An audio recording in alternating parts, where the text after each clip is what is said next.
Wow. Thanks a lot. Save some for the end.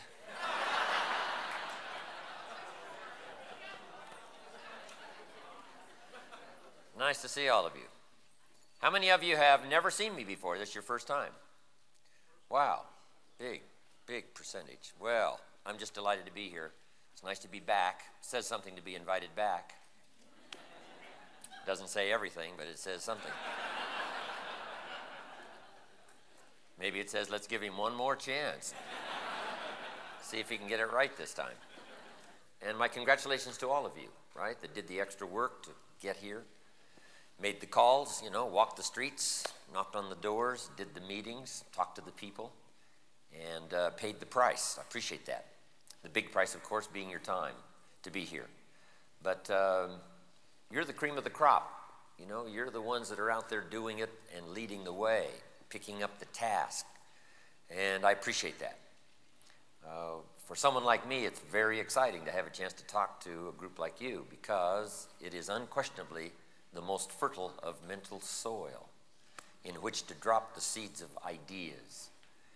And that's what I'm all about, you know, taking the time to speak with people who care about themselves and care about the future and care about personal development and care about growing, and then who also care about reaching out, touching someone else and giving them a chance to walk the high road and pay a bit of price to cash in on an opportunity, and then take their friends and relatives, people they care about along with them, and make for themselves a better life for themselves and for their family and for the people they care about, their future. So what a joy for me to have a chance to stop by and see if I can't bring some of my experience to bear on this occasion. You've already had plenty. I think if we wrapped it all up and went home, you know, I think you've already had enough. A lady came up to me at the first break in my seminar not long ago, and she said, Mr. Rohn, I've already gotten my money's worth. And I said, well, you can still stay. You don't have to just get your money's worth and leave. So I know you've gotten your money's worth and your time's worth already, so you could be out of here and still be well compensated for the time and money you've spent. But I appreciate you lingering here a little longer and letting me come by and add my testimonial along with adding a bit of my experience and see if I can't make this occasion of these few days valuable from my part. I just got back from Australia and New Zealand, and I'm on my way to South America. So I really just stopped by. I'm always just on my way somewhere. A couple of nights ago, I was also in Atlanta. Before that, Virginia Beach. And before that, I was in Sydney. 8 cities I covered in Australia, and also New Zealand. And so I'm on a fast pace, and hopefully before the end of the year, getting to visit some other countries around the world. But what a joy it is to come by, and you know, the world will soon know what you're doing here. Sometimes when you're off doing it in a quiet location, when you're off doing it in a small meeting, when you're off telling the story in someone's living room that hasn't got the dimensions of this room here today, and you're telling it to, you know, just a handful of people that are listening, or one-on-one. Sometimes it seems like, you know, it's just a small part, but the opportunity to get together like this lets you know that whatever you're doing out there is a small part of something much bigger than you are, much bigger than I am, much bigger than all of us are combined. And that's what you want as far as the drama of your life is concerned, to be a part of something bigger than you are. But for you that have paid the extra price, done those extra meetings, and worked extra hard, my congratulations to you. Because I know what it's like. I've been out there putting together my own enterprises for the last 40, 45 years. And I know what those early days are like. But part of it is your camaraderie with each other, chance to be able to call each other, lean on each other's experiences, and to be able to see a bit more of the vision collectively that you couldn't see for yourself personally. And for your notes today, that one of the causes we have is to help people see themselves better than they are before they can see it for themselves. Help them to see the vision through our eyes before they can see it for themselves. One of my father's close friends in Idaho, Jack Simplot, Idaho's billionaire. I don't know, he's worth about $1.5 billion. He and my father have been friends for about 45 years, a long time. And Jack's quite a character, 88, 89 years old, still going strong. He produces French fries, among a lot of other things. Ray Kroc was one of his close friends. And one of Jack's customers is McDonald's. In fact, that's probably the only customer you need, right, is McDonald's, if you're making French fries. But, you know, Jack is a billionaire, and I just love to be around him. I love to shake his hand. You know, not many times you have a chance to have a $1 billion handshake, right? I found out what the $1 million handshake was all about, but the billion, I'm telling you, you can feel it. It's heavy, heavy. So Jack has got a $1 billion handshake. But we're now in tune with talking billions. But now beyond billion is trillion. Sad to say, America is what? $4 trillion in debt. And I'm not sure I understand what $1 trillion is. But I'm sure $1 trillion here, $1 trillion there, it starts to add up.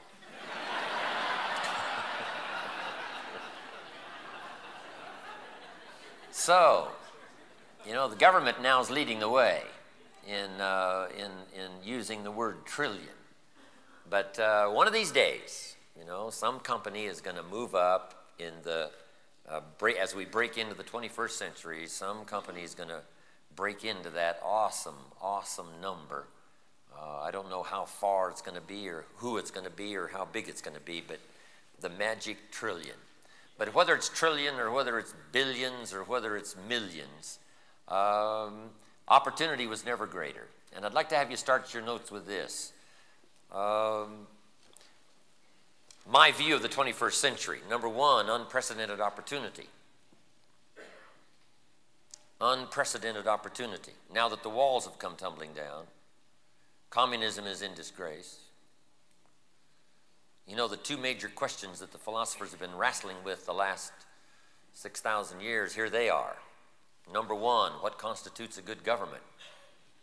It's been the big debate among philosophers for the last 6,000 years. How best to govern the people? Hitler said, I've got it, right? A master race to run the rest. And we found out how diabolical that was, right? Took 50 million lives to get him stopped and to get his fingers from around our throat.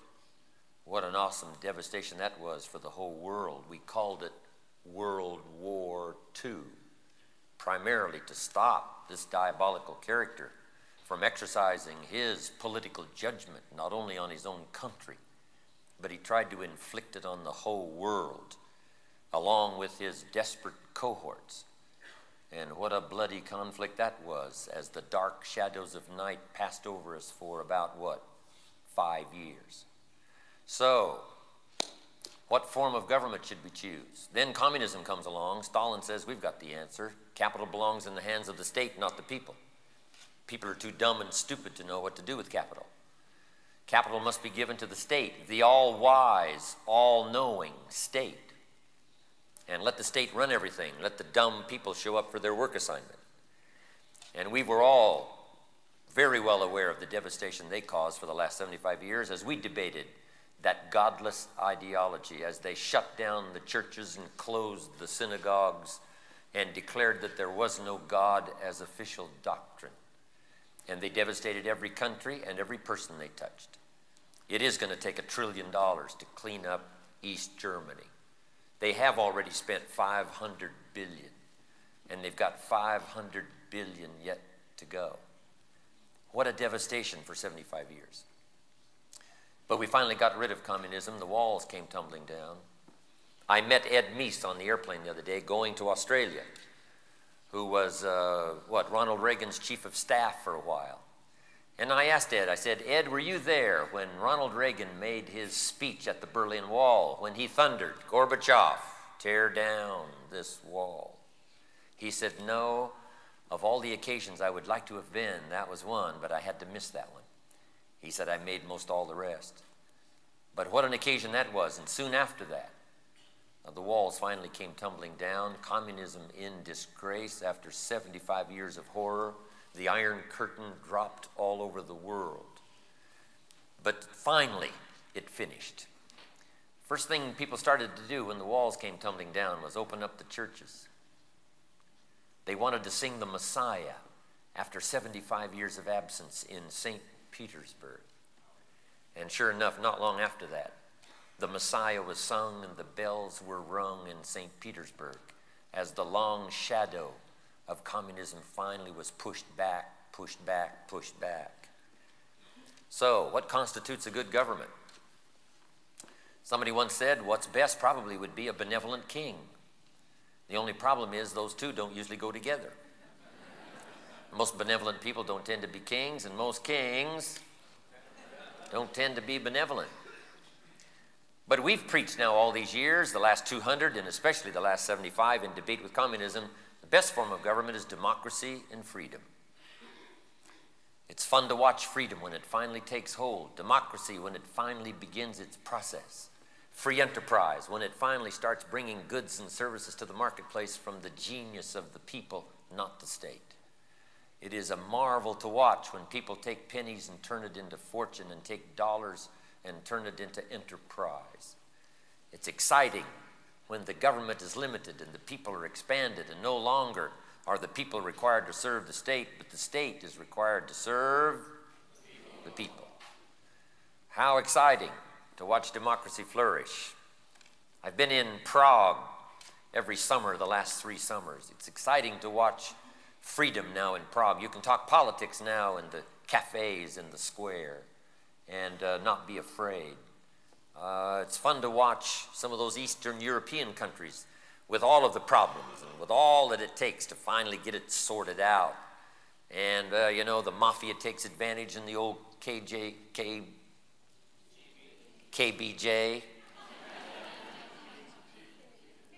KJB. What is it? KBG.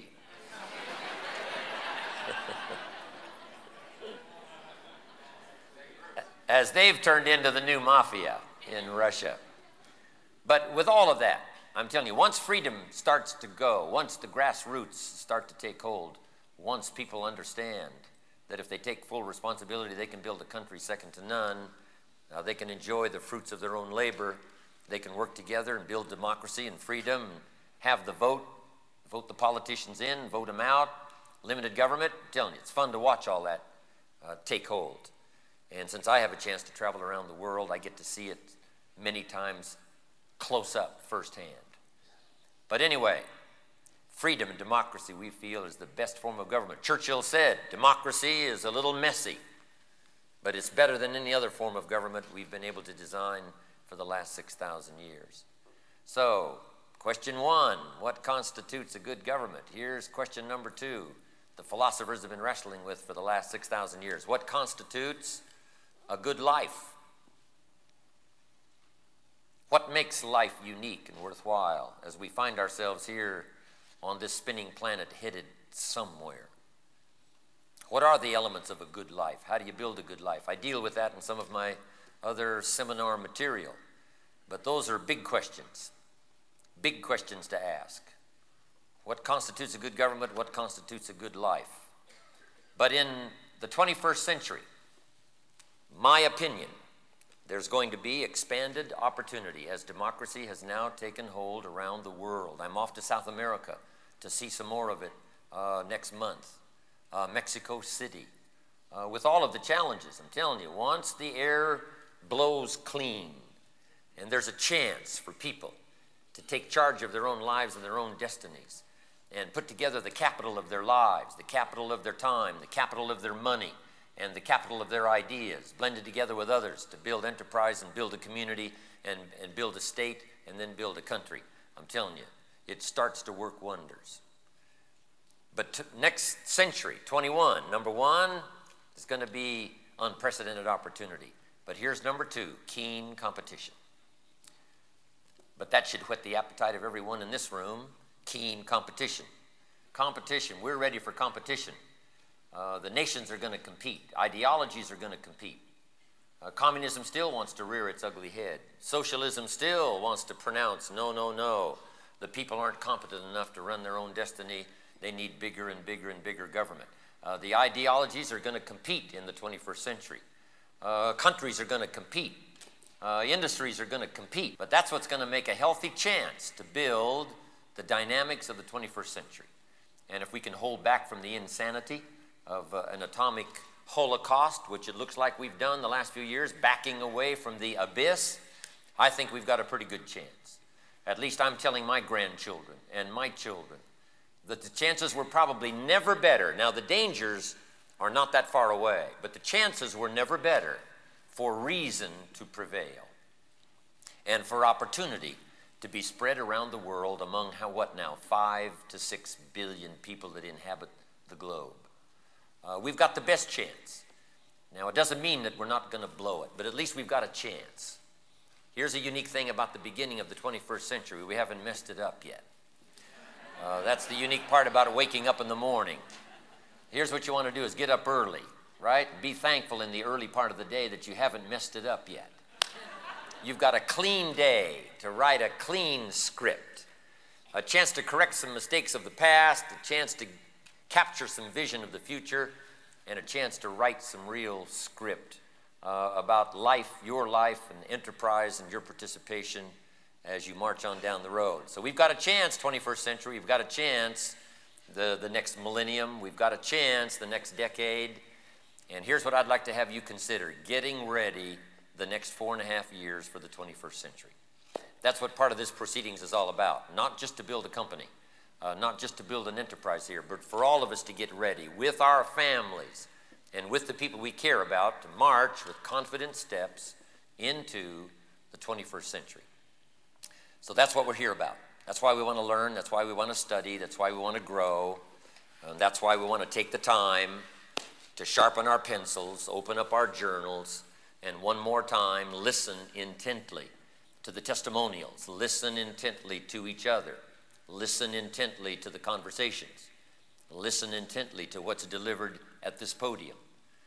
Listen intently to see if we can't hear the call, to see if we can't hear the refinement of ideas that can help shape our lives for the future. So I'm just delighted to be here.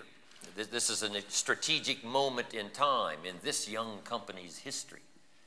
It's a strategic moment in the world. It's a strategic moment in history. And if you can capture the essence of the moment, the drama of life as it now touches you, and some of us have been participating for a while, right? I got some gray hair to prove I've been here for a while. But we've got a while to go. But here we are at the wind-up of one century and the beginning of another. Also at the launch of a new enterprise, a new company, a new vision, a new chance, a new opportunity, some new products, some new ideas, some refinement. And you've gotten caught up in an early drama here of a company that's on the march and that's on the move. I'm sure you can sense that. Sometimes people can't get a sense of it until the time has passed and they have a chance to look back. But then there are those special people, and I would assume that you are those special people that haven't just looked back, but you've been looking forward, and you've been able to say, I think I have dropped in at the right time. I think I have made contact with the right people at the right time for the right moment at the right part of the century, the right piece of the industry, and I'm sure that that's why you're here. You have that sense that if all goes well, and be the good Lord willing, and we do our job well, if circumstances will smile upon us, if life will give us a chance as life has given others a chance, we will do the right things with this opportunity. We will do the right things about our own lives and our family. We will do the right things about the gifts that we have, and the information that we've got, and we will wisely weave that like a fabric of future. And we'll start doing it better and better every day. That's what this meeting is all about. And that's why I'm glad I was invited to come by here and participate in that. I call this high drama. You know, I have a chance to travel around the world, and there are some times when I have a chance to participate in what's called high drama. And as I got here last night and heard the buzz and met some of the people, had a chance to slip away and rest a little bit, I couldn't wait to get here today and be a part of all of this. To look into your faces with keen interest, to watch your response with more interest, and to see if I couldn't blend a bit of my talent with yours and use this occasion to gather up ourselves, our gifts, and gather up this idea and this cause and see if we couldn't move it along the way so that very soon we'll be able to look back and say, what an extraordinary bit of time this has been. What an extraordinary first year. What an extraordinary couple of years. As this drama touched our lives, we said yes.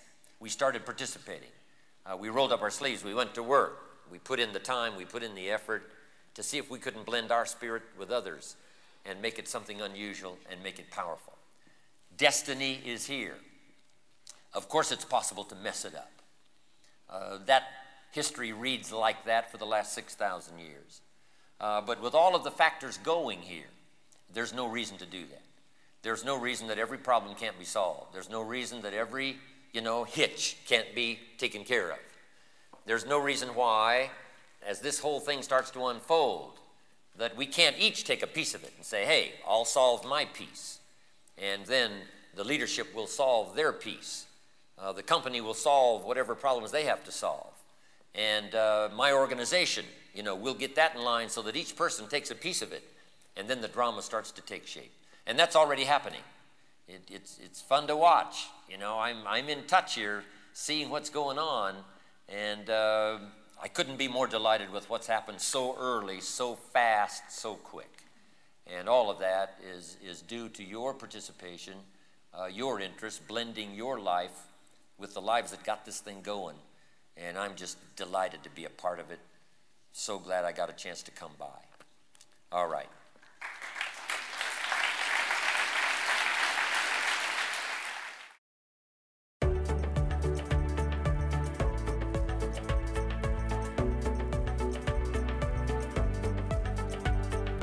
Let's talk about now what constitutes a good life and how to build it. I've got some things for you to consider by the time we finish here today, so take good notes. I've got a wide range of subjects that I want to cover, and let's get started. First of all, we're engaged here in the process of self-education. Self-education. Accelerated self-education can mean so much to your life if you get serious about the chance and about the opportunity. That's why you got to spend the money, got to spend the time, and got to go wherever ideas are being shared for the accelerated chance for your self-education to be meaningful to your future. Self-education. Here's a key phrase. It's not what happens to us that mostly determines our future. It's what we do with what happens. What happens has been happening for the last 6,000 years. Opportunity mixed with difficulty. The chances have come and gone. The spring has come and disappeared. The summer is here and then it moves on. The harvest is here, and whatever the harvest is, that is soon finished. And the dark night of winter comes. We get through that. Now comes the next spring. The drama of life is continually unfolding. And the circumstances of life are about the same now as they probably were 6,000 years ago. People trying to get along, people trying to blend their talents together, build a country, build a community, raise their families, make life meaningful. That's been happening for the last 6,000 years. But at this moment in life, faced with some of the same challenges, same circumstances, same things, here's the big question: what can we do about it? What can we do with it? And we've got a chance to do something remarkable. We've got a chance better than anybody else to gather up information, send it out there so that people can make wiser choices and make their lives probably more meaningful in the short period of time we've got to be on the spinning planet than any other individuals have had for the last 6,000 years. We've got the chance to do that. But what I want to talk about here today is how you and I can personally gather up information so that we can make wiser and wiser choices about what to do with our own personal lives. What to do with this opportunity, yes. I'm going to talk a little bit about recruiting. I'm going to talk about, why multi-level, why network marketing. I'm going to talk about, a full range of things. But this is the big drama for us here at this moment. What can we do about our own personal lives? How we feel about it. Our own maturity about it. We've arrived at a pretty good time here. I've been around for a while. You've been around for a while. We've got some experience. We've been out there. You've been touching the people. You've been conducting meetings. You've gotten some feedback. You've been wrestling with the problems. You've been expanding the opportunity. We've now got some stuff to work with. We've got some stuff that we can refine. Here's a good phrase Mr. Schoaf gave me when I met him all those years ago. He said, what's easier to refine is experience versus conversation. Somebody says, well, if I go out and tell people this, what about this, what about this, what about this? Finally, you have to say, John, why don't you just go out there and talk to people and come back and tell me what's happened? It's easier to refine experience than it is conversation. Because conversation can go on for a day, it can go on for a week, it can go on for a month. You can play the what if game, what if they said, and then what if I said, and what if he did? And what if I didn't, and what if he did, and what if they did, and what if this? And you can develop the scenario on and on and on. Here's what you have to do to shortchange all that. Go get some experience. And then come back and say, here's what I said, and here's what he said, here's what I did, here's what they did. Now we can start refining it and make it meaningful to you. So we've got some experience now. You have not come from empty rooms. You've not come from an empty life. You have not come empty-headed. You have not come, just brand new saying, what's this all about? I mean, you've been out there, so you know what it's about. You know how it plays in Peoria, as they say in the political world. You know what the feeling is now on Main Street and some of the side streets because you've been out there. You've talked to the people. You've gathered up some business. You've got it underway. So what a good time to get together and see if we can't refine our experiences. So let's talk about that. First of all, you must be interested in your own personal future. Before you help anyone else, you've got to take care of yourself. I used to use the old expression, you take care of me, I'll take care of you. Found out how short-ended that was. Here's how I changed it to read. I'll take care of me for you, if you'll take care of you for me. I'll take care of me. I'll develop myself for you. If I become 10 times wiser, 10 times stronger, 10 times better than I am at the moment, think of what that will do for our friendship. So the best way I can help you is to help myself. The best way I can help you to grow is to grow myself, right? The best way I can help you out of the ditch is for me, first of all, to get out of the ditch and then see if I can't lend a helping hand to reach down there where you are and give you a helping hand, get you out of the ditch. So we must be self-interested, but self-interest must be enlightened. Take these notes. This helped me all those years ago, that my own self-interest was okay. That if I was interested in myself, my life, my future, if I was interested in my health, if I was interested in myself, what life was going to mean for me, I found out that was okay, as long as I became enlightened in the process. And the final end of the enlightenment has to be this: everybody wins. And if you'll take that into account, it's okay to be self-interested if everybody wins. And I've just got a few notes for you to take here. Some of you that have been through my leadership before, we talked a little bit about this, but let me just refresh your memory. Enlightened self-interest is okay as long as everybody wins. And here's some unique ideas along that line. The first one is, if you wish to be great, have great accolades, great trophies to put on your mantle, plaques to put on the wall, reputation and accolades from your peers, that's fine. Here's how you get it, though, in an enlightened way. And that is at the service of others. Greatness at the service of others. Greed is simply hoping for something at the expense of others. Hoping for something for nothing. Hoping for more than your share. We don't need any greed. We should legislate against greed when it finds itself in collective places. You're right? Some people should go to jail. We don't need greed in the marketplace, contrary to the movie Wall Street. Greed is not what drives the market. Greed is the evil part that lurks there, as a bit of evil lurks in all of us.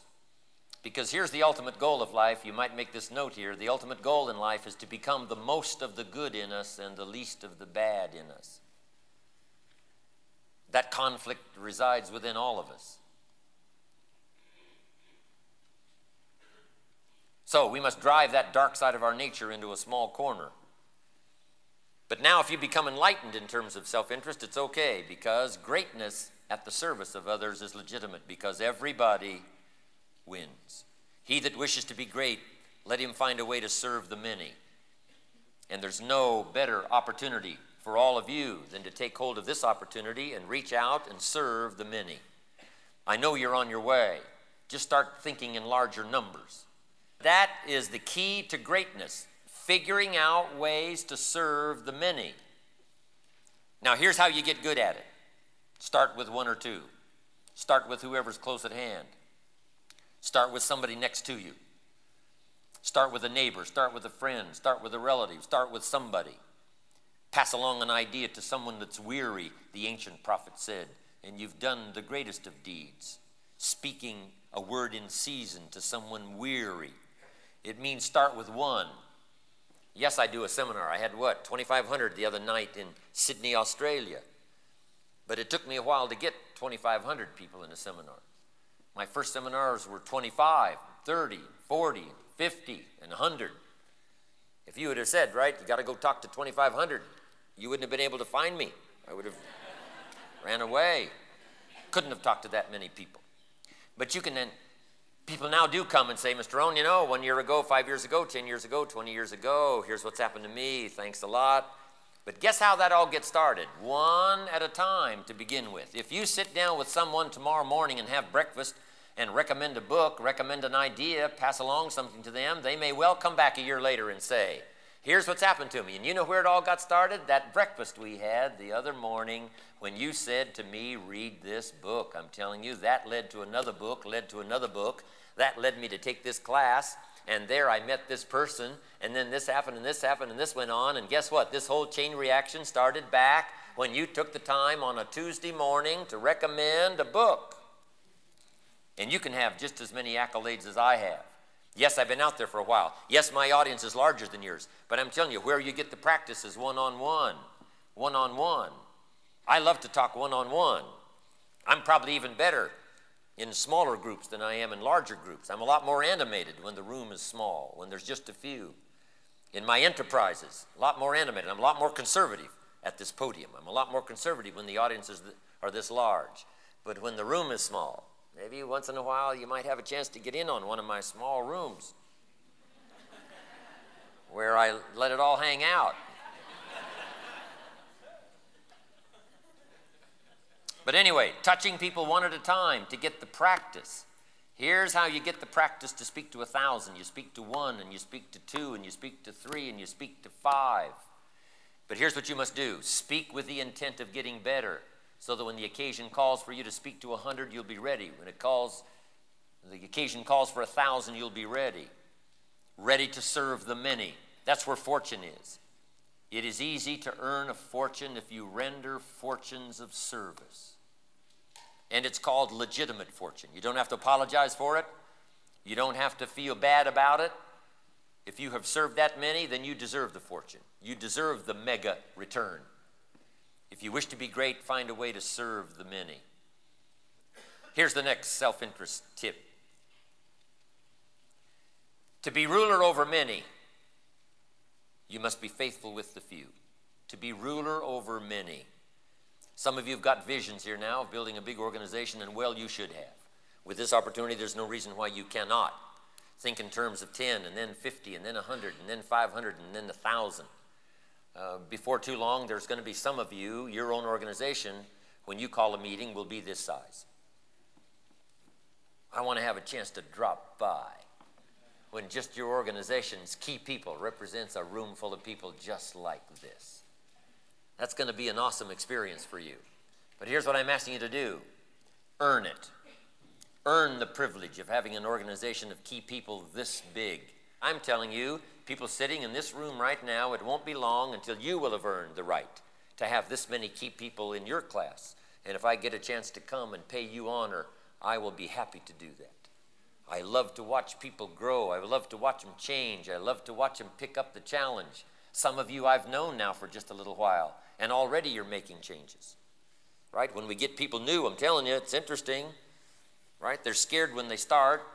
Stand up, forget their name. Couldn't talk for a minute if they had to. Now it's hard to get them off the platform. Be faithful when the amounts are small. Next, to understand that life responds to deserve, not to need. That is the key. Once you understand that little twist of refined education, that life responds to deserve, not to need. The key is to not present your need to life. The key is to present your skills to life. Present your skills to the marketplace.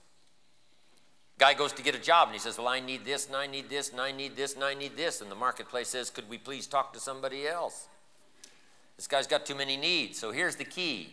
Present your skills, present your willingness, present your eagerness to the marketplace. Don't present your illness. Don't present your need. Don't present your wants to the marketplace. The marketplace is not interested in what you want. They're interested in what you contribute.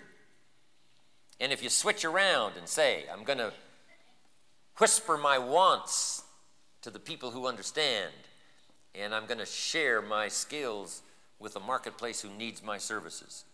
So life responds to deserve, not to need. The great law of the universe does not read, if you need, you will reap.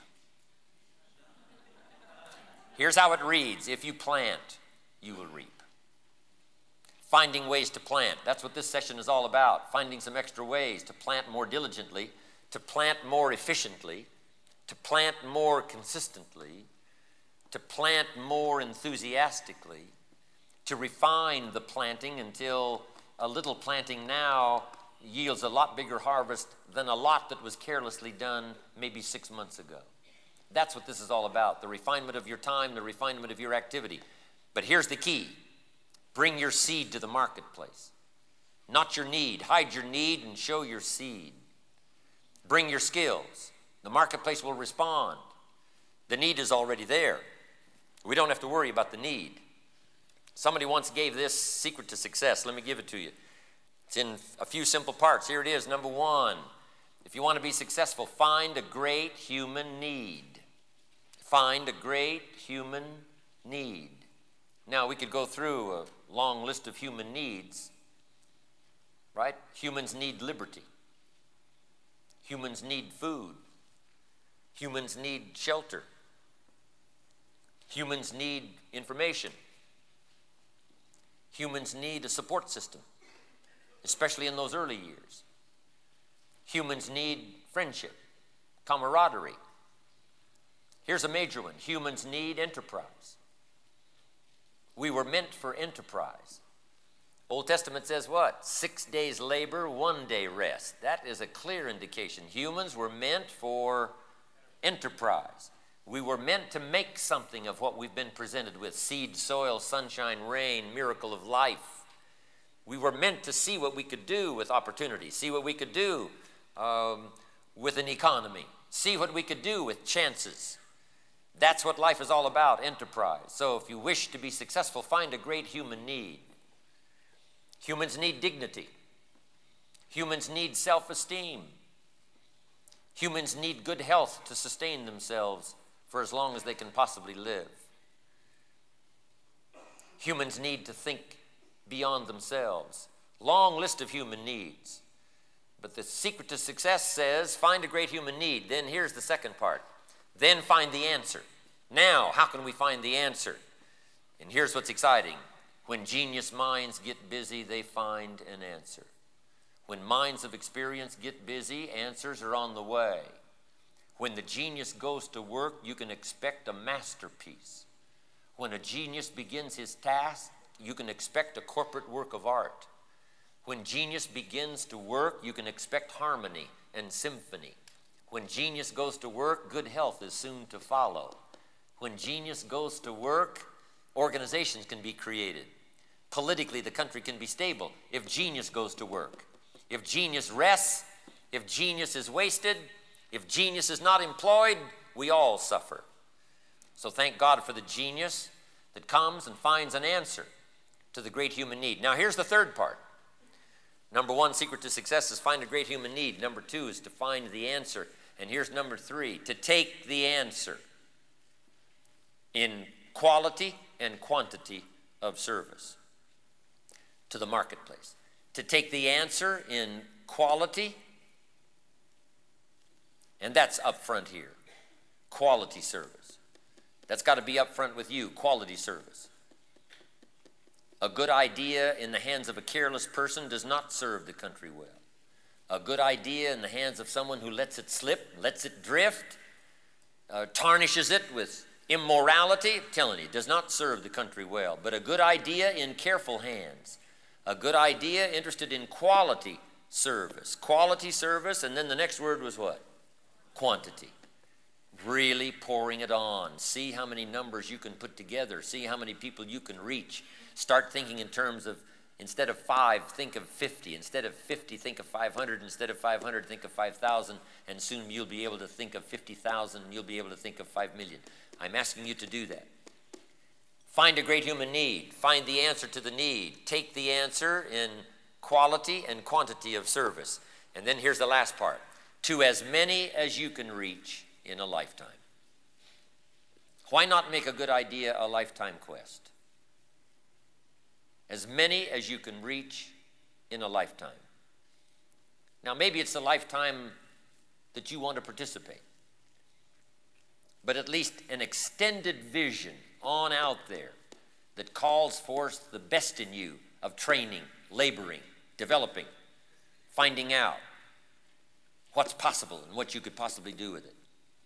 Find a great human need, find the answer, take the answer in quality and quantity of service to as many people as you can reach in a lifetime. That we call bringing value to the marketplace.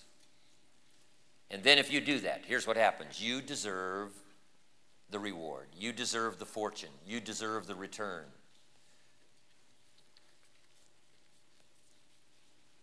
You deserve the pay. Be faithful when the amounts are small. But take up a cause. Take up a great human need that's already got now a ready answer. The answer is in the making, yes. The answer is in the development stages, yes. The answer is going to be refined, yes. But there's enough of an answer here now to bring great service to the people in the marketplace. Be faithful. Deserve it. And the return will be yours.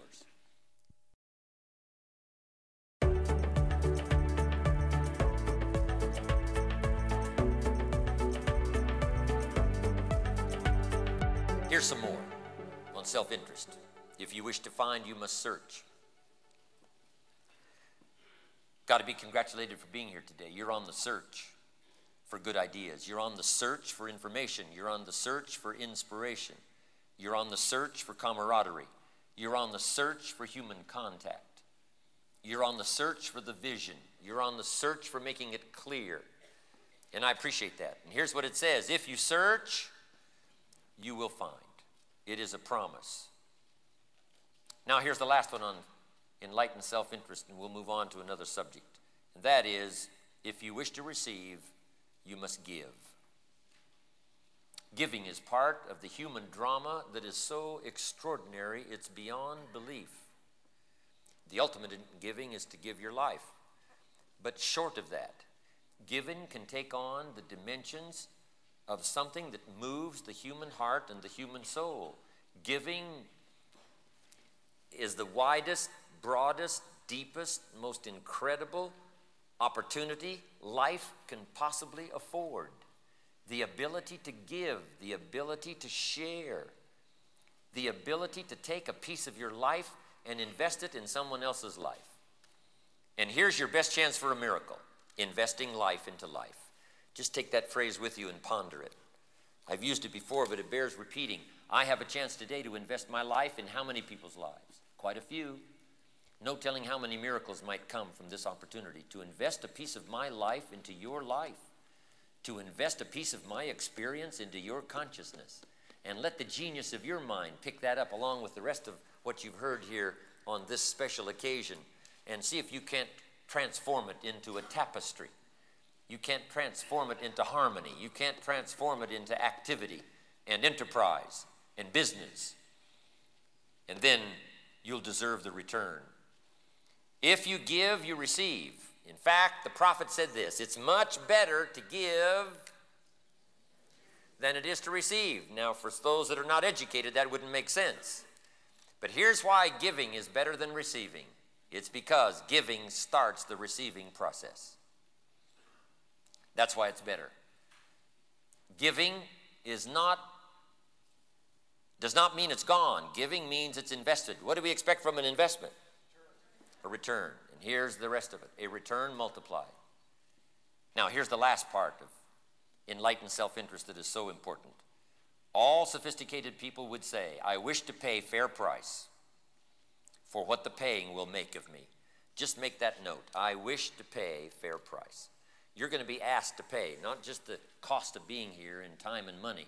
You're going to be asked to pay fair price as you move through life, as you move into this opportunity, as you move out there into the marketplace. You're going to be asked to pay. But here's what you want to say: I wish to pay because being able to pay has made something of me. And that's the greatest value in life. Not what you get, but what you become. Be willing to pay this price here in time and effort and energy.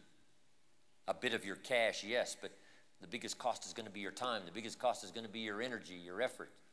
Putting in your language, putting in your words, using your vocabulary and your skills to the best of your ability. Investing it. Paying the price, picking up the tab. Considering the cost, yes, but the price here is very small for the return. Because the return can come back multiplied in so many ways. Not only multiplied for your income, but multiplied in satisfaction, multiplied in self-esteem. You can imagine, as I now get to travel the world, and as I get to come back here. People said to me, Mr. Rohn, the last time. They said to me a few months ago. They said to me 6 months ago. They said, Mr. Rohn, at the convention. Here's what's happened to me since then. Your words have meant something to me. I've watched the programming, and it's touched my life. I've heard it.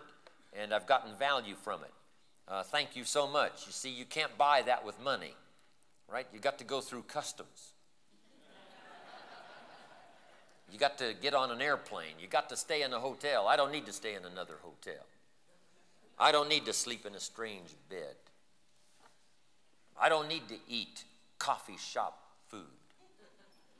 But guess what? I gladly do that. I'll eat Denny's any day, if it's on the way to talk to you, any day.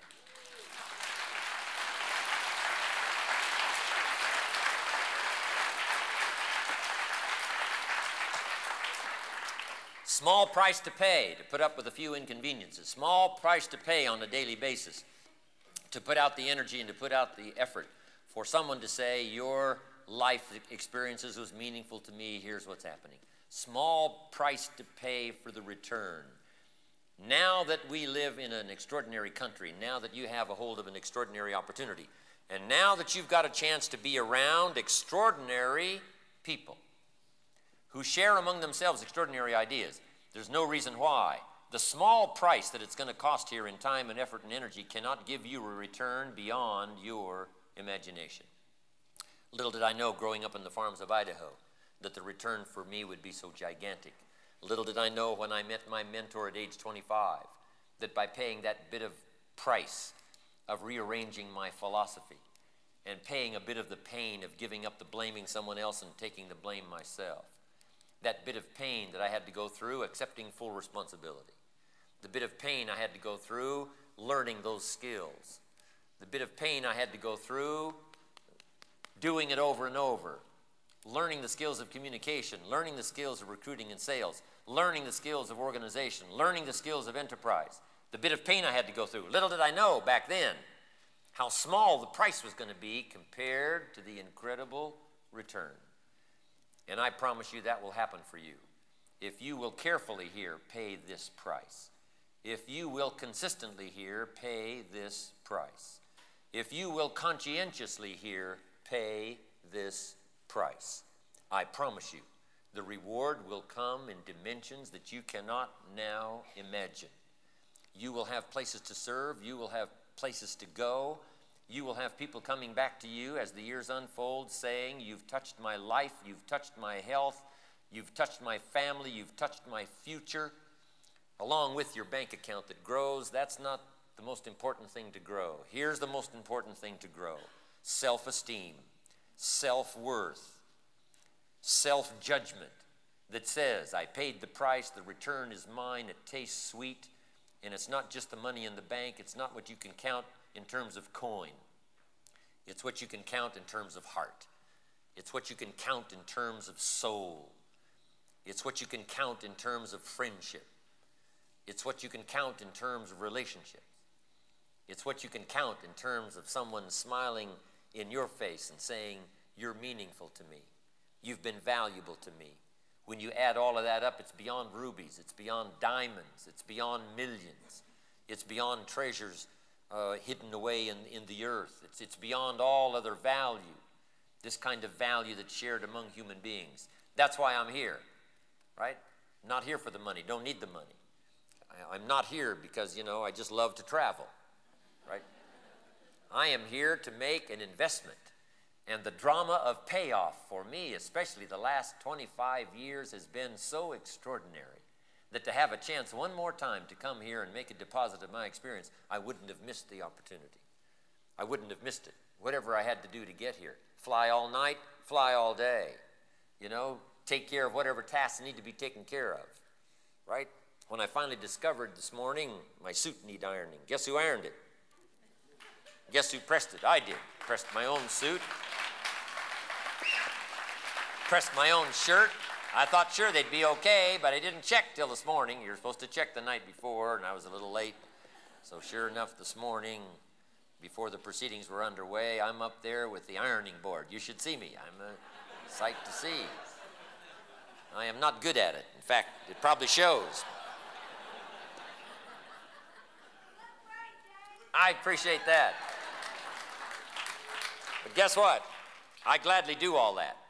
To have a chance to come here and invest one more time, share my experiences one more time, enjoy the success already achieved here one more time, but also to see if we can't labor faithfully with our minds and with our attention and see if we can't grasp a bit more of life, the essence, the opportunity, the chance, and see if we can't blend that with our ability, our eagerness, our willingness to commit and be faithful to a cause and see what it'll do for ourselves and our family and the people we care most about, make a contribution to the country, and who knows, eventually to the world. I wouldn't have missed that chance. That's why I'm here, and I know that's why you're here, and we're going to carry on. For some of you that are here for the first time, I should probably just briefly tell my story. I grew up in Idaho, farm country. My father still lives there on the old homestead. He just turned 92 a few months ago. And I was on the other side of the world, but when I got back home,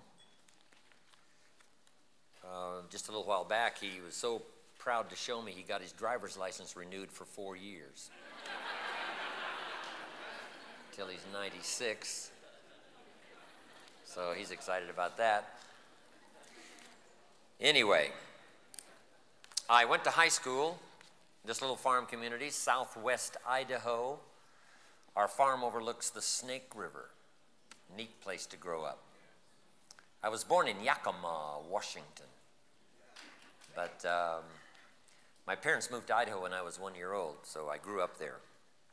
And I went to high school, graduated, went to college 1 year. Halfway through my second year, I decided I was smart enough and quit. Big mistake on my part, but I made it. Thinking I'm smart enough to get a job, and at the time I thought, you know, if you're smart enough to get a job, how much smarter do you need to be? So with that bit of shallow thinking, I quit school, went to work. A little while later, with some fancy promises, got a young lady to marry me. Fortunately for me, she said yes. We started a family, and I'm out there working as hard as I can, but falling a little bit behind every year. Probably normal, living the normal average American young couple's life. But I'd made these big promises, and I was working hard and trying to make it fit. But by the time I reached age 25, I got pennies in my pocket, nothing in the bank. Creditors now calling once in a while, saying, you told us the check was in the mail. I'm getting embarrassed by all that. And really embarrassed about being behind on my big mouth promises to my family, wondering what should I do? Where could I go from here? And then good fortune came my way. Difficult to describe sometimes how something remarkable happens at a particular time. But my good fortune was I had a chance to meet a rich man. Not just rich in money and wealth, but rich in ideas and rich in experience, as I found out later. A friend of mine went to work for him, and he said, you got to meet this man. And he described him, said he's rich but easy to talk to. His philosophy of life was unique. And I got so intrigued, I said, I got to meet this man. Had a chance to meet him, Mr. Schoaf, Earl Schoaf. I was impressed. He was rich, obviously. But he was easy to talk to, comfortable to be around. And as soon as I met him, I said I'd give anything if I could be like that comfortable and that rich. And what would it take to live a life like that? I was so intrigued.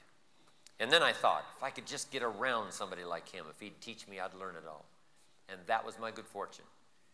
He hired me a little while later, and I worked for him for 5 years before he died at age 49. But the last 5 years of his life, fortunately for me, I got to spend those 5 years with him. And my dream came true. He coached me, taught me. He taught me the principles. He taught me to refine my thinking. He bluntly told me the truth in terms that I could understand. He had only gone to the 9th grade in school, so he had a way of putting things in simple terms. And I got the message.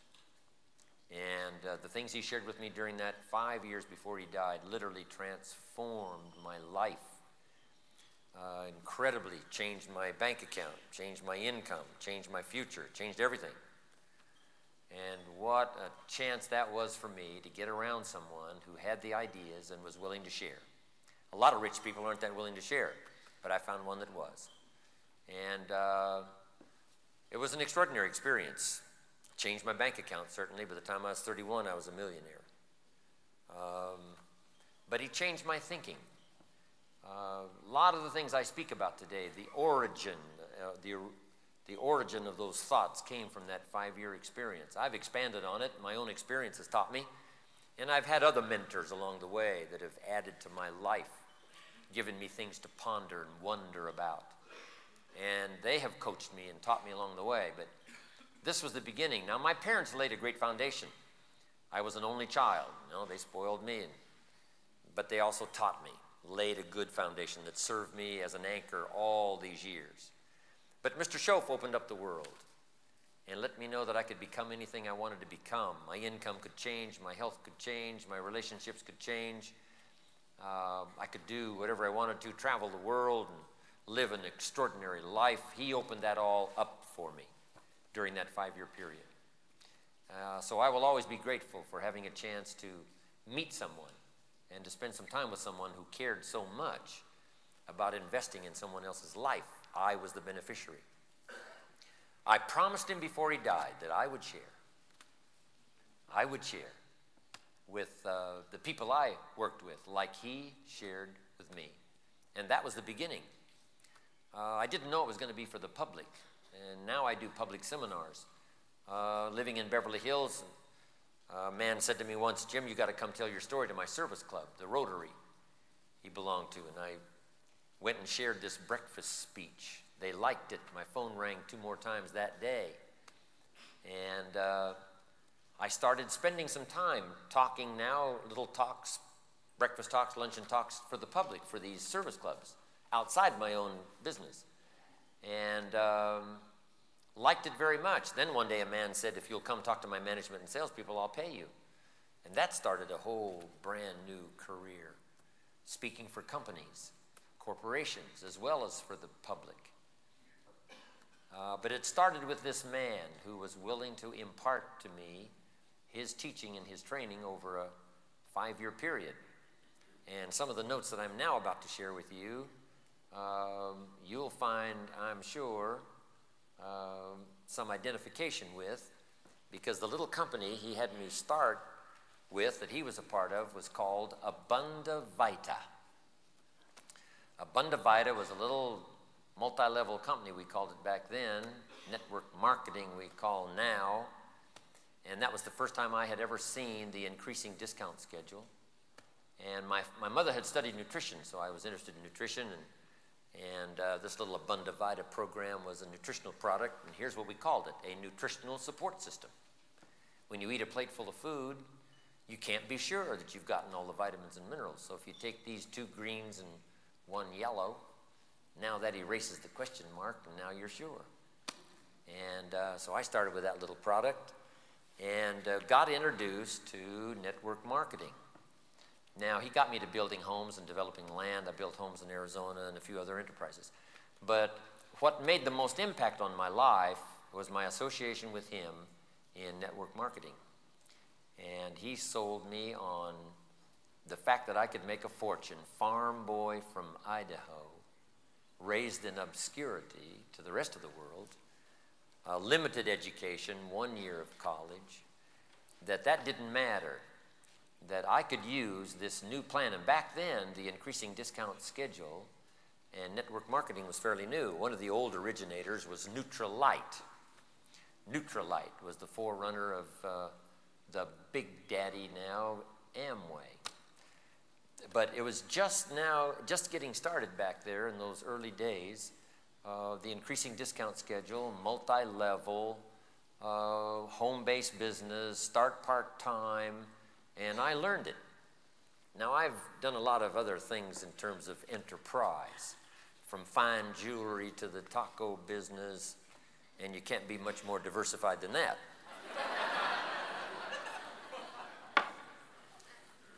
To personnel agencies, to land development, to building homes, to whatever intrigues me around the world. But the massive effect on my life was Mr. Schoaf and his simple philosophy of taking personal responsibility, and that the greatest value in life was what you became, not what you got, and being exposed to multi-level network marketing. It was absolutely extraordinary. I got so excited, I could hardly sleep nights that first year.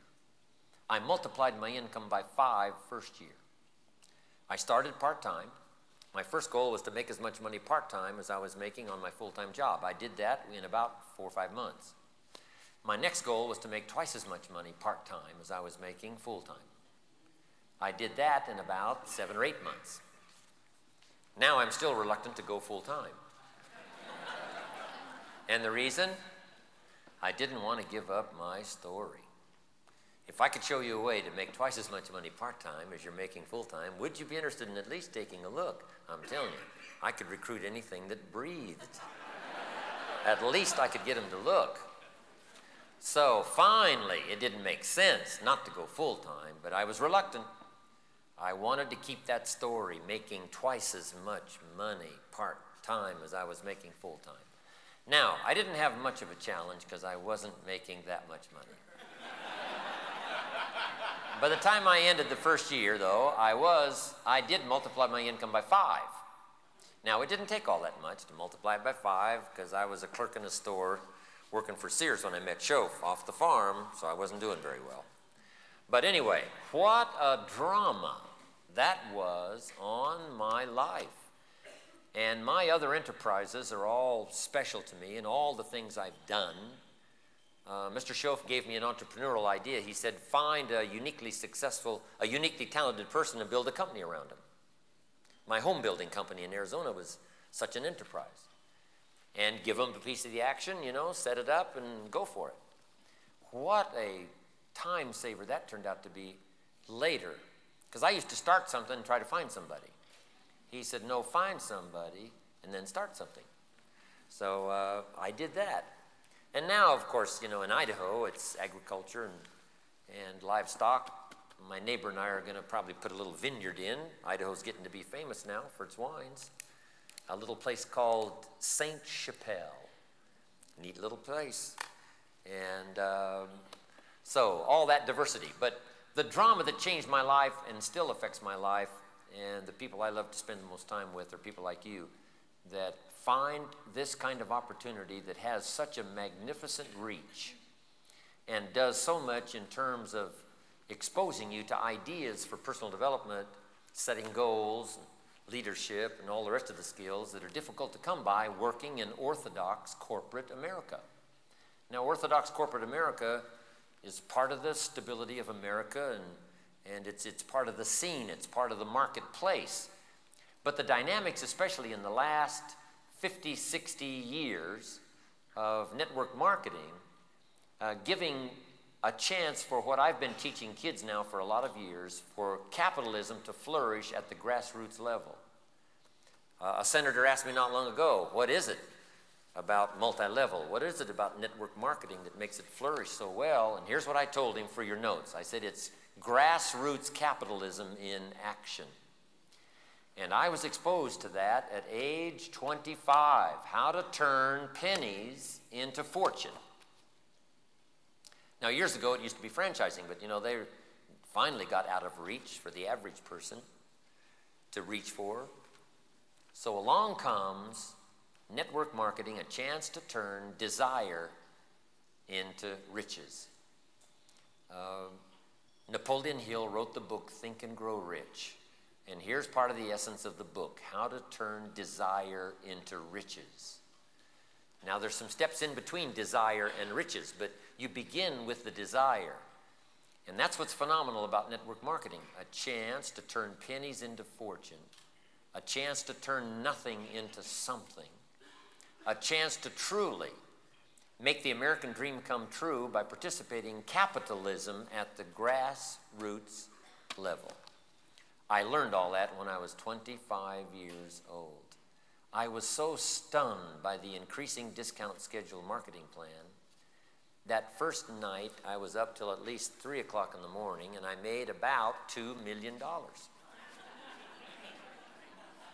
I'm telling you, on paper. Now, it's a little more difficult to pull off in person. But that first night, I was absolutely dazzled beyond belief. And I played, as you have already played, right? The what if game.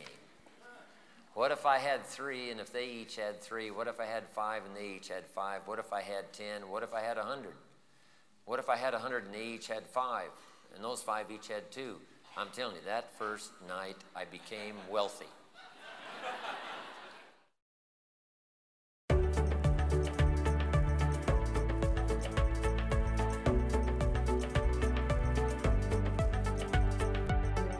All of us have desires. I travel around the world and find out people are just about alike all around the world.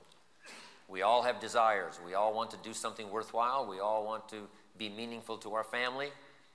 We all want to be recognized. We all want to have satisfaction.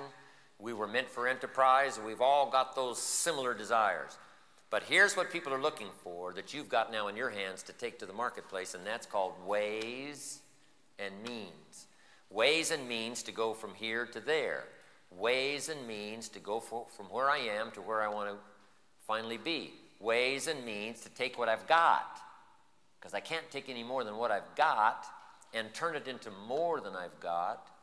What is the magic of that? And the magic is to find opportunity which provides for you the ways and the means. So, that journey of 5 years that I was with Mr. Schoaf before he died was the most extraordinary time of my life in terms of business, in terms of income, in terms of life change, in terms of the ideas he exposed for me as far as leadership is concerned, understanding the marketplace, understanding banks and money, understanding capitalism, understanding people. how to work with people, communication, all that stuff I learned during that 5 years. And I've applied it in many different ways. And I've diversified my enterprises now around the world. However, the beginning that was so extraordinary for me was that chance to be exposed to network marketing all those years ago. Now, it's been all those years ago since I was a distributor. So I don't have any current information of yesterday. I don't have any current information last year, nor the last 10 years. But the drama that affected my life all those years ago, and I've kept up with the industry, as you well know, and I would just like to share with you some of the incredible impressions that happened to me during that 5-year period between when I was 25 and 30 that was the drama of my life. And I know that some of you probably, you're just now beginning this drama. Maybe not at age 25, but it doesn't matter what age. Make this note. Any 6 years you want to. I did it between ages 25 and 31. Went from 0 to a millionaire. Any 6 years you pick, you can dramatically affect your life. You can dramatically change course. You can dramatically alter the outcome of your daily input. Any 6 years you want to pick. Because once in a while someone says, well, Mr. Rohn, I've heard your story between ages 25 and 31. All this drama happened for you, but I'm 40. And I says, then you do it between 40 and 46. So make the note. Any 6 years you pick, any 5 years you pick, 6 years you pick, here's what any 6 years you pick can be. Drastically different than the last 6. Now, if you need to, now see, I desperately needed to. Because I tell the story when just before I met Shof, right, the Girl Scout knocked on my door and offered me the Girl Scout cookies. Most of you have heard that story. She said, Mr. Rohn, just support the Girl Scouts. Everybody's doing it. Here's the cookies, several flavors. It's only $2. And with a big smile, she very politely asked me to buy. No problem, I wanted to buy. Big problem, I didn't have $2 in my pocket. So I did what I thought was next best. I lied to her. I said, I've already bought lots of Girl Scout cookies. Still got plenty stacked in the house. Might as well make it big. Cookies stacked in the house.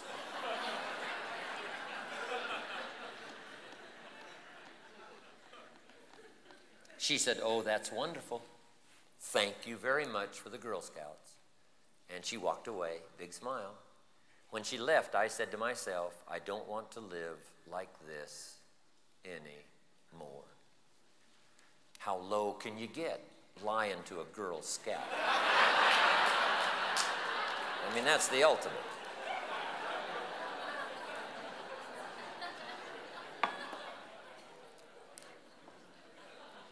So from that unbelievable experience, shortly after that, my friend said to me, I've gone to work for this man, you gotta meet him. Shortly after that. Now, who knows? You know, some people say, well, here's why that happened. I don't know. You know, I take the simple approach, as all of you well know. I don't know why it happens. One of those things, that's what I call it. You don't have to study it. Don't have to figure it out. All we know is what? It happens. You can't arrange it. You can't fix it. It either will happen or it won't happen. For me, it did happen. So don't spend any time studying. Just accept the simple approach. The sun comes up in the east. Somebody says, why is that? I wouldn't spend any time on that.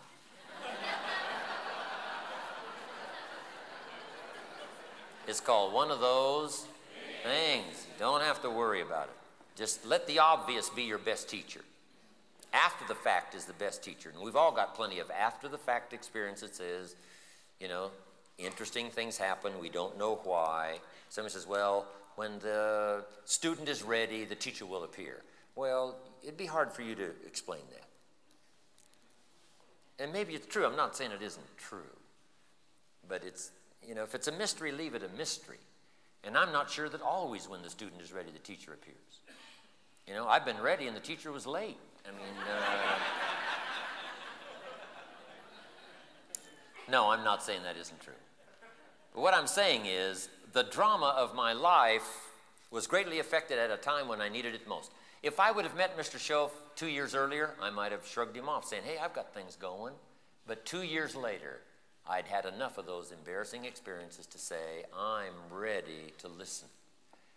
And then Mr. Shove started me out on taking personal responsibility. And most of you have heard that story. When I told him it cost too much, he said, no, you can't afford it. I thought, new way to look at it. When I said it's them, he said, no, it's you. I said, it's it. He said, no, it's not it. It's not them. It's you. And all you've got to do is go to work on yourself, and everything out there will start to change. Once I understood that concept, my whole life changed.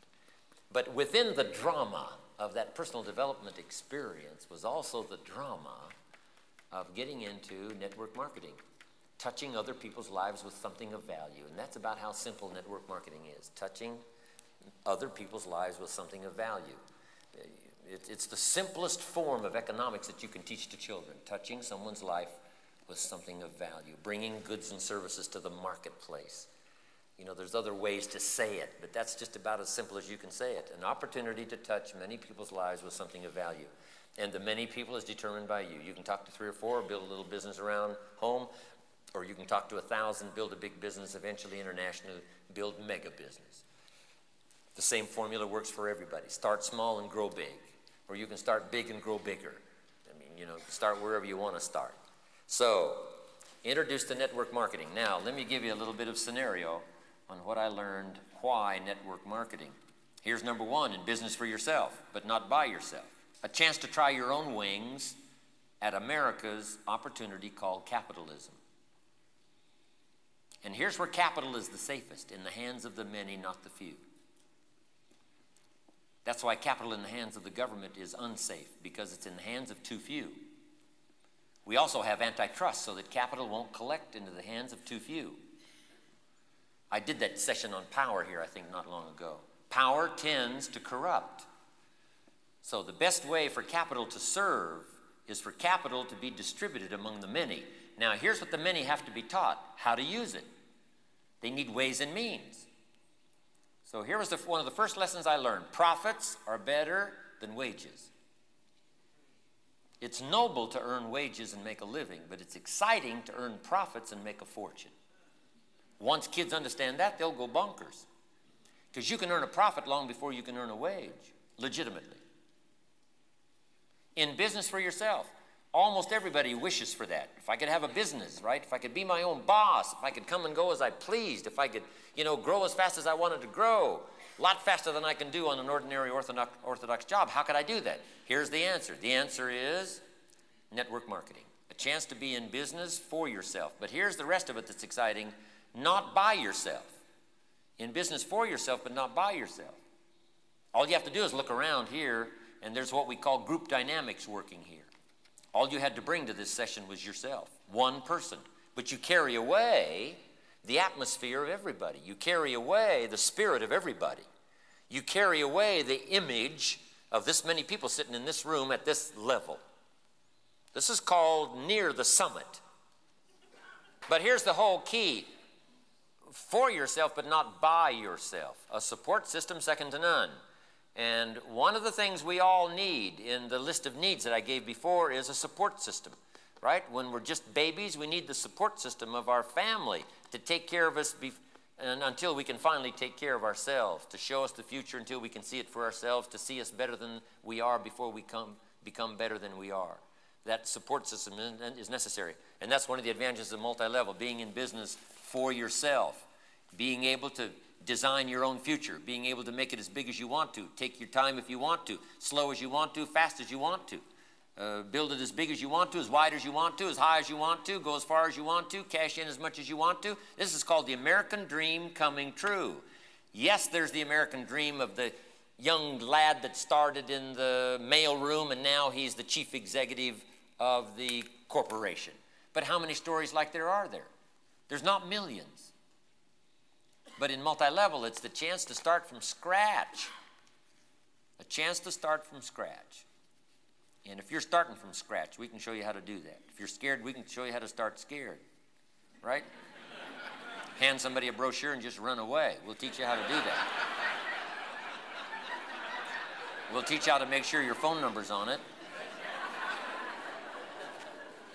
Guy takes this brochure home and says, Martha, to his wife, Martha, you won't believe, a grown man handed me this brochure and he just ran.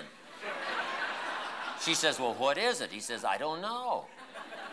She says, well, let's look. So they look over the brochure and she says, this looks interesting. Let's call. So they call John. They say, John, are you the guy that ran away? He says, yes, I was so scared. I'm just getting started. I'm telling you, we can show you how to do that. In business for yourself. In business for yourself, but not by yourself. Guess what? Here's the exciting part about multi-level. Scared people helping scared people.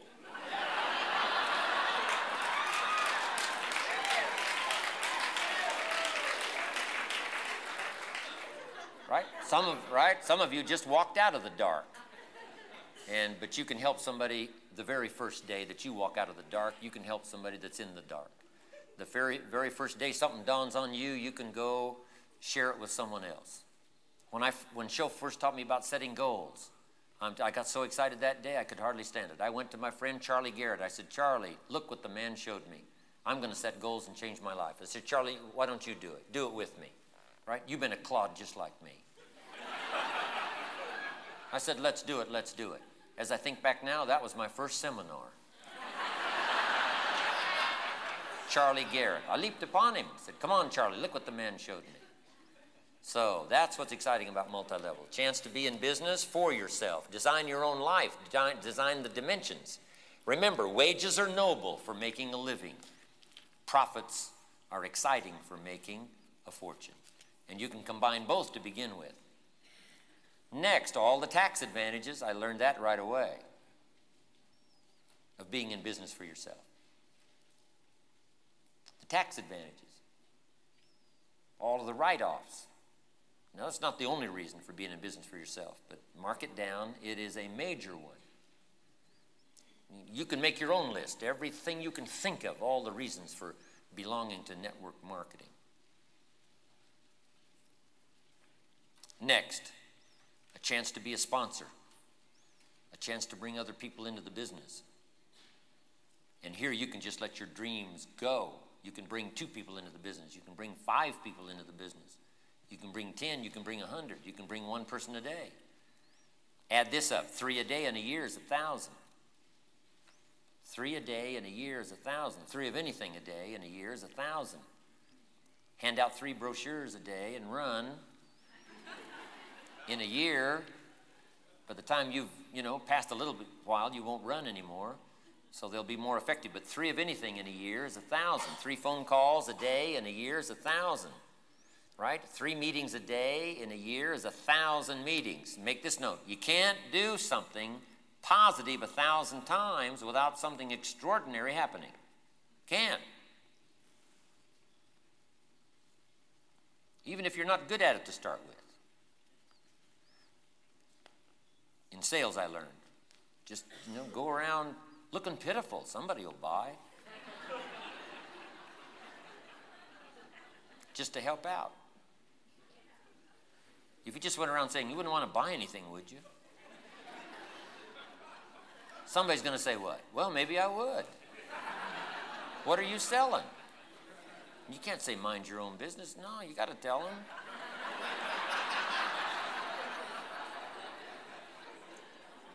So a chance to be a sponsor, a chance to be a sponsor. Now, underline responsible. Sponsor means responsible. Responsible for introducing someone else to the business. Sponsor, telling someone else how it works. By the way, here's some questions everybody wants to know. Every prospect asks these questions. What is it? Is question number 1. Be sure you can describe what it is, forwards and backwards, top to bottom, bottom to top. The principles, don't be lazy here in learning all the dimensions of the opportunity. There's no reason for that. It'll take too big a chunks out of your income to be lazy here in learning the full scope, the full dimensions. And there's already people that are measuring in terms of performance the full scope that's possible right now. It's not the full scope that's going to be possible. You got to learn that too. The full scope of what's going to be possible in terms of income, return, productivity. But enough people now, the few months that this company's been launched, that there's plenty of illustration as to the full scope now, how far, you know, how well it'll work. But that's the first question, what is it? Now here's the question number 2, how does it work? Make sure you can describe the marketing plan in all of its aspects. Don't get lazy here. Master the plan. Can't tell you anything better than that. Master the plan. If I sat down with you and asked you about 5 or 6 simple questions, I could find out very quickly whether or not you've mastered the plan. You say, well, I just got here. You mean you just walked in the door today? You said, no, I've been around a few weeks. Well, then you should be well on your way to mastering the plan. You burn a little midnight oil here. Here's why. There's a window of opportunity here. And the window doesn't stay open. In space language, the window opens and closes. It opens and closes. And here's the time to master it, when you're hot about the idea. Because if you don't, here's what sets in, the law of diminishing intent. You intend to do something hot. And if you let time go by, it gets less and less and less and less. So master the plan. Here's number 3. How do you get started? And show them a variety of ways of getting started. Anything you can share with them, right, that intrigues them with what you know. Intrigues them with your grasp of life and opportunity in business. Don't just talk about the business. Talk about life. Talk about opportunity. Talk about being stuck and finally getting loose. Talk about being in the dark and finally walking into the sunlight. Talk about being scared and finally being confident. Talk about being overwhelmed and finally working your way out. That's what people want to know. Here's a clue on identification. People want to know just a little bit about your success. They want to know mostly about your journey. You say, well, I'm worth $1 million. That only takes a few seconds to tell. Somebody says, how did you get there? And did you want to quit along the way? You know, and what'd you do about your brother-in-law? People want to know the details. Here's what identifies. The pain along the way identifies with people more than the money in the bank. Right? The problems you had and the problems you overcame and how you worked your way out of it, you worked your way around it. Wanted to quit 5 times the first year.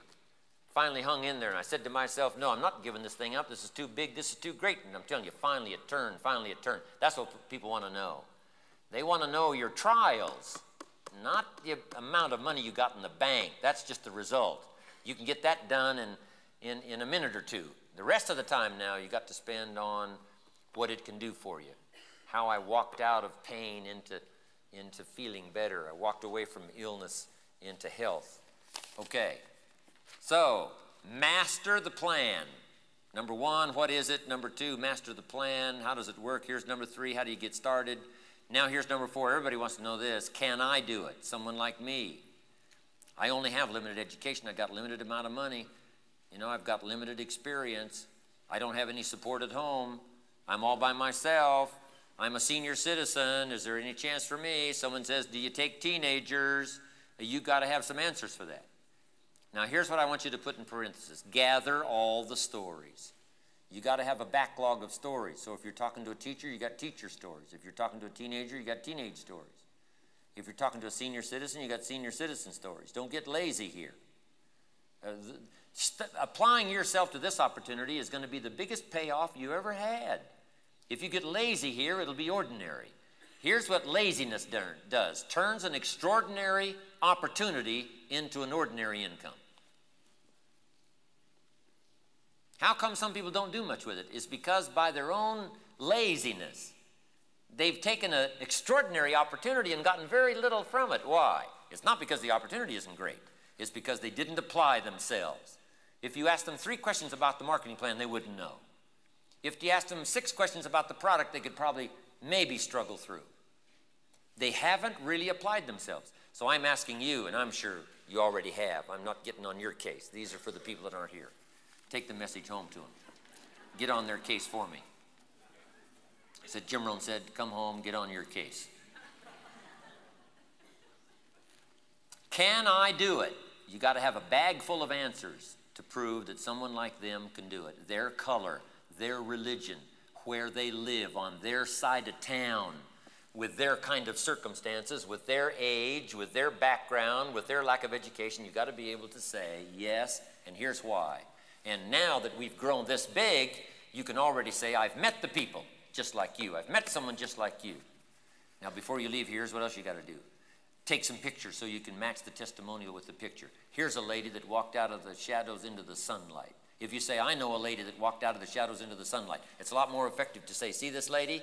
I'm telling you, here's where she was 90 days ago. Here's where she is today. Here's what's happened to her today. Here's a family that didn't know where to go, and the father said, hey, I'll take charge. And he rescued his family from oblivion. This is the man. Here's his family, and this is the man. I'm asking you to be so dedicated to your craft, so dedicated to the opportunity. You can either get a little out of this extraordinary opportunity or you can get a lot. And the lot isn't going to depend on how big the company gets. The lot that you get isn't going to depend on how far-reaching this is. As far-reaching as this company may be in the next couple of years could very well leave you behind if you get lazy here in mastering the early skills of knowing what this thing is all about so you can answer any question forwards and backwards. If I'd been here actively working this business for the last 90 days, do you think I'd have the answers? I'd have more answers than there were questions. I'm asking you to be so like-minded. When I got a hold of the increasing discount schedule, I just absolutely went bonkers, and I said to myself, I will master this. Now, it took me some time. Farm boy from Idaho, I had some stuff to learn, but I learned it very quickly because I had this burning desire that if I mastered this, wealth was mine, fortune was mine. No telling what I could accomplish and how far I could go and how many things I could see and how many people I could meet and how meaningful my life would be in the future. I'm telling you, I was caught up in that whole thing. I did my homework, and I'm asking you to do the same thing. What is it? How does it work? How do you get started? Can I do it? Here's question number 5. How far can I go? Be able to paint the vision of the future. Now, even if you've just gotten started, you say, here's how far I'm going to go. Here's what they've already shared with me. Let somebody borrow your vision until they have vision for themselves.